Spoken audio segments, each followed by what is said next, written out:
Salam müəllimlər, hər vaxtınız xeyir olsun. Gəlin bu gün Normanın dərin bilik nəzəriyyəsinə baxaq. Doktor Norman dərin bilik nəzəriyyəsini 1997-ci ildə hazırlamışdır və dərin bilik nəzəriyyəsi əslində burada adları verilib, mərhələləri və bunun digər bir adları da var ki, onları da biz hər birinə sizlə nəzər salacaq. Baxın, deyirik ki, dərin bilik nəzəriyyəsi ilk dəfə olaraq 1997-ci ildə hazırlanıb və bu model düşünmənin yalnız məlumatı bilməklə deyil, eyni zamanda onunla, yəni onu necə biz tətbiq etməyimiz, necə düşünməyimizlə bağlıdır. Yəni bir var ki, biz ancaq məlumatı sadəcə yadda saxlayaq, faktlar kimi. Bir də var ki, onu artıq bu bildiyimiz biliyi nə dərəcədə tətbiq etməyimiz, eyni zamanda necə düşünməyimizdən asılıdır. Bu ümumiyyətlə nəzəriyyənin əsas məqsədi ondan ibarətdir ki, şagirdlər üçün tədrisdə hazırlanan tapşırıqların, qiymətləndirmə tapşırıqlarının dərinlik səviyyəsini müəyyənləşdirməkdir. Yəni tapşırıqlar sadədən mürəkkəbə doğru daha dərin səviyyədə çatdırılmalıdır. Biz deyirik, dərin bilik nəzəriyyəsində şagird nə qədər biliyə malikdir yox, şagird bu biliyi hansı səviyyədə istifadə edə bilir öyrənməliyik. Məsələn, şagird əzbərçi məlumatları, sadəcə əzbərçi məlumatları bilirsə, bu hələ şagird nə bilir deməkdir. Amma şagird bunu necə tətbiq edir, hansı səviyyədə istifadə edə bilirsə, artıq bu olur, deyirik ki, dərin bilik səviyyəsi. Və dərin bilik səviyyəsində bu ümumiyyətlə nəzəriyyə eynən Bloom idrak taksonomiyasının mərhələlərinə bənzəyir. Sadəcə deyirik ki, Bloom nəzəriyyəsi kimi pilləli deyil. Yəni Bloom nəzəriyyəsi pilləlidir. Sadəcə biz bunu pilləli qeyd etmirik. Və dərin bilik nəzəriyyəsinə görə şagirdlərə verilən tapşırıqlar çox çətin ola bilər. Sadəcə məsələ bundadır ki, o çox çətin tapşırıqların ola bilsin ki, həqiqətən çox sadə və asan, qısa yolları var. İndi isə ümumi bunun səviyyələrinə baxaq. Baxırıq birinci səviyyə xatırlama. Bu mərhələnin əsas digər adı yadda saxlama və anlama adlanır. Yadda saxlama, anlama nədir? Burada biz sadə faktları, sadə anlayışları, sadə qaydaları, sadə tərifləri hələ yadda saxlayırıq və xatırlayırıq. Eyni zamanda deyirik ki, burada sadə təriflər və bu sadə təriflərin izahını vermək, eyni zamanda qapalı suallardan istifadə etmək xatırlama mərhələsinə aiddir. Məsələn, şagirdlərə sual verə bilərəm ki, ismin neçə halı var?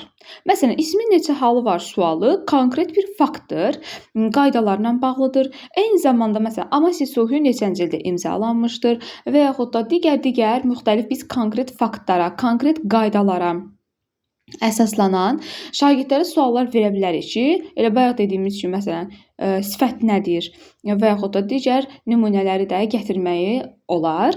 Yəni burada bir də vurğulayım ki, faktoloji bilikdə öyrəndiyimiz kimi, idrak taksonomiyasının xatırlama mərhələsində olduğu kimi eyni anlayışlardır, sadəcə faktlardır və sadə tərifləri, sadə anlayışların izahını vermək də bu mərhələyə aid edilir.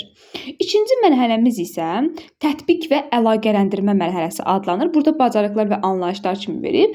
Yəni tətbiq və əlaqələndirmə nədir? Burada artıq öyrəndiklərimizi tətbiq etmək, plan qurmaq nəzərdə tutulur.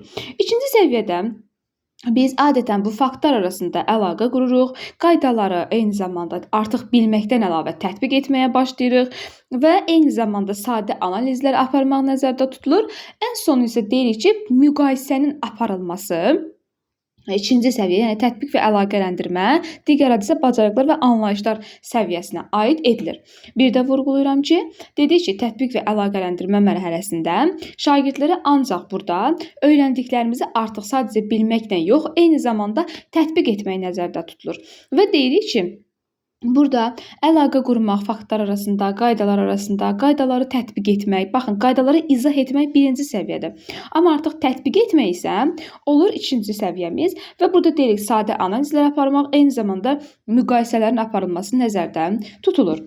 Üçüncü səviyyəmiz isə analiz və dəyərləndirmə səviyyəsidir. Burada strateji düşünmə kimi verib. Analiz və dəyərləndirmə mərhələsi nədir? Bu kitabda biraz qayda olaraq ümumi nəzər yetirsəz görəcəksiniz ki, qarışıqlıqlar var. Yəni orada kitabın məncə bir hissəsi düşməyib, çünki təşkil etmə və xarakterizə etmə mərhələsi də burada yoxdur. Bu hissədə istəyirsiniz sizə göstərim. Baxın, burada 3 mərhələni dəyərləndirmədə bitirib. Sonra gəlir, keçir 43-dən 44-ü verib bizə 3-cü səviyyə və 4-cü səviyyə. Deməli, burada xarakterizə etmə və təşkil etmə mərhələsi də yoxdur. Eyni zamanda bunun 1-ci, 2-ci, 3-cü səviyyəsində, 1-ci, 2-ci səviyyəsində verməyib. Yəni, həmin səhifə ola bilsin ki, texniki səbəblərdən ya düşməyib, ya nə desəm, yerləşdirilməyib, yaddan çıxıb. Aha, dərin bilik səviyyəsinin 3-cü mərhələsi dedik strateji düşünmədir, yəni yaradıcı, daha doğrusu analiz və dəyərləndirmədir. Burada artıq təhlil etmək keçmişdik sizinlə. Bax, eyni təhlil etməkdir. Məlumatları təhlil edirik. Eyni zamanda bu təhlil etdiyimiz məlumatları dəyərləndiririk. Yəni 3-cü səviyyədə şagird artıq öyrəndiyi hər bir şeyi öz arqumentləri ilə əsaslandırmalıdır. Öz arqumentləri ilə təsdiqləməlidir və faktları əsaslandırmalıdır eyni zamanda. Necə öyrənmişdik sizlə təhlil etmə və dəyərləndirmədə ki, analiz edirik, hissələrə bölürük, parçalara ayırırıq və bu hər birini təhlil edirik, ayrı-ayrılıqda analiz edirik və deyirik ki, sadə faktları burada artıq biz əsaslandırmalıyıq, arqumentlərimizi əsaslandırmalıyıq, öz fikirlərimizi bildirməliyik, öz münasibətimizi bildirməliyik. Məsələn, şagirdə sual verirəm ki, sən prezident olsaydın nə edərdin? Burada şagird bizə artıq öz fikirlərini səsləndirir və yaxud da digər şagirdin öz fikrini mənə əsaslandıracaq müxtəlif situasiyalar üzərində də tətbiq etmək olar. 4-cü mərhələ isə adlanır yaradıcı sintez və inteqrasiya, adlanır genişləndirilmiş düşünmə mərhələsi. Burada isə artıq şagird yeni bir ideya ortaya qoymalıdır. Yəni, yaradıcı sintez etmə, yeni ideya formalaşdırmağı və nəzərdə tutur. Və burada 2 inteqrasiya var bu mərhələdə. Həm fənlər arası, həm də fənüstü inteqrasiya. Dedik ki, 4-cü mərhələdə tamamilə biz ortaya yeni bir ideya qoymalıyıq. Yeni model, yeni bir esse, yeni layihə işi və yeni bir məhsul ortaya qoymağı nəzərdə tutur.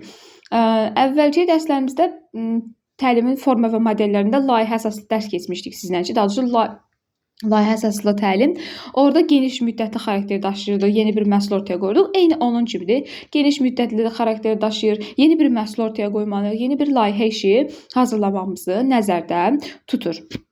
Ümumi olaraq deyirik ki, Bloom idrak taksonomiyasından bunun bir sıra fərqləri var və oxşar cəhətləri də var. Hər ikisində məsələn analiz var, sintez var, daha sonra analiz nə mənada var? Yəni təhlil etmək var, dəyərləndirmək var, tətbiq etmək var, yaradıcılıq var. Amma fərqləri nədən ibarətdir? Deyirik ki, Bloom idrak taksonomiyasında şagird nə edir düşüncəsi ətrafında biz fikirlərimizi formalaşdırırıq. Amma dərin düşünmədə deyirik ki, şagird necə düşünür sualı ətrafında fikirləşirik. Bloom idrak taksonomiyası biliyin növlərini əhatə edir. Dərin bilik nəzəriyyəsi isə düşünmənin dərinliyini özündə əks etdirir. Ümumi olaraq belə anlayış kimi sizə hər bir mərhələyə uyğun tapşırıq verir. Məsələn, xatırlama mərhələsində, yəni yadda saxlama və anlama mərhələsində şagirdə deyə bilər ki, ismin neçə halı var və yaxud ismin tərifini bizə izah et. 2-ci mərhələyə deyə bilərik ki, ismin artıq bizim üçün sən əhəmiyyətindən danış və yaxud da isimlə sifəti bir-birinə müqayisə edə, yox, müqayisəni 3-cü mərhələyə, üzr istəyirəm, 3-cü mərhələyə aid edəcəyik müqayisəni. Yəni burada sadə müqayisələr 2-ci səviyyədə sadə müqayisələrin aparılmasını nəzərdə tuturuq biz ki, əhəmiyyətinin izah edilməsi. Məsələn, ismi digər nitq hissələri ilə biz deyək ki, daha doğrusu ismi hansı dəyişikliklərə edərsən. Bu olur 4-cü mərhələ. Yəni artıq burada yaradıcılıq var. Strateji düşünmə isə isimlə bağlı müəyyən qədər öz fikirləri, məsələn, bu səncə niyə görə belədir? Yəni hansı ki, burada şagirdin öz əsaslandırması olmalıdır, öz fikirləri olmalıdır. Bu da olur 3-cü mərhələ, yəni analiz və dəyərləndirmə mərhələsi. Ümumi olaraq qeyd edeyim ki, burada bir var sadə təriflərin izahını vermək. Bunu biz qeyd edirik yadda saxlama və anlama mərhələsinə. Amma hansı ki, bu qaydalardan, anlayışlardan tətbiq etməliyik. Bu olur artıq 2-ci mərhələ. Və deyirik ki, sadə analiz aparılması 2-ci mərhələdir. Amma ümumi analizlərin, təhlilin aparılması isə 3-cü strateji düşünməyə aiddir. Yəni 3-cü mərhələmiz analiz və dəyərləndirmə mərhələsi adlanır həm də. 4-cü dedik ki, 4-cü bir əsas məqamda deyim ki, müqayisənin aparılması da var ki, bunu da biz aid edirik. Məsələn, baxır müqayisənin dərəcəsini sadəcə qaydalar arasında müəyyən müqayisələr aparacaqsa, tətbiqi xarakter daşıyacaqsa, onu da 2-ci səviyyəyə aid edirik. Ümumi olaraq dedik ki, 4 səviyyəlidir. Birinci yadda saxlama və anlamadır. İkinci tətbiq və əlaqələndirmədir. Üç analiz və dəyərləndirmə. Dördüncüsü yaradıcı və sintezdir. Dedik yadda saxlama və anlamada sadə faktlar, anlayışlar, sadə təriflər üzərində, sadə izahlar üzərində qurulub. Analiz və tətbiq etmə və əlaqələndirmə artıq öyrəndiklərimizi tətbiq etməkdir, faktlardır, müqayisələr aparılmasıdır. Üçüncü dedik ki, analiz və dəyərləndirmədə məlumatları təhlil edirik, dəyərləndiririk. Dördüncüdə isə artıq yeni bir ideya formalaşdırmağı nəzərdə tutur. Yaxşı olar ki, mən dediyim bu səviyyələrlə yadda saxlayasınız. Eyni zamanda bunu da bilməyiniz yaxşıdır. Amma mən dediyim səviyyədə də yadda saxlayın, səviyyələrin adlarını yadda saxlayın ki, sizin üçün rahat olsun testlərdə tapmaqda. Bu qədər müəllimlər. Nəsə bir sualınız olarsa yönləndirə bilərsiniz. Hələlik.